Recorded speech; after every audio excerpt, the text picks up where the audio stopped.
న్యాయ వ్యవస్థలో మధ్యవర్తిత్వం గురించి నిన్న జరిగిన సదస్సులో సుప్రీంకోర్టు చీఫ్ జస్టిస్ మన ఆంధ్రాలో వచ్చి మాట్లాడారు. అయితే ఇక్కడే కీ పాయింట్ ఏంటంటే, న్యాయ వ్యవస్థ దారి తప్పుతోంది అన్నటువంటిది ప్రజలు నమ్ముతున్నారు. న్యాయం ఇప్పటికి ప్రస్తుతానికి ఇంకా కాస్తో కూస్తో నమ్మకం ఉన్న వ్యవస్థ న్యాయ వ్యవస్థే.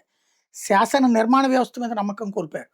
కార్యనిర్వాహక వ్యవస్థ మీద నమ్మకం కోల్పోయారు. శాసన నిర్మాణ వ్యవస్థ ప్రజల్ని దోచుకు తింటోందని నమ్ముతున్నారు. అంటే ఎమ్మెల్యేలు, ఎంపీలు. అలాగే కార్యనిర్వాహక వ్యవస్థ అంటే ఐఏఎస్లు, ఐపీఎస్ల దగ్గర నుంచి కింద స్థాయి దాకా అధికార వ్యవస్థ లంచాలతో జనాల్ని పీడించుకు తింటోంది. ఈ సందర్భంలో న్యాయ వ్యవస్థ మీదన కాస్తో కూస్తో నమ్మకం ఉంటే, ఆ వ్యవస్థ మధ్యవర్తిత్వాన్ని పదే పదే ప్రమోట్ చేస్తుంది లిటిగేషన్స్ తగ్గించడానికి. కానీ ఈ మధ్యవర్తిత్వం ఎవరు వాడుకుంటున్నాడు? ఓ బ్యాంకులకి ఓ 1000 కోట్లో 2000 కోట్ల ఎగ్గొట్టినోడు, ఆ డబ్బులు దారి మళ్లించుకుని విలాసవంతమైన జీవితం గడుపుతున్నటువంటి వాడు మధ్యవర్తిత్వ కోర్టులకు వెళ్తున్నాడు.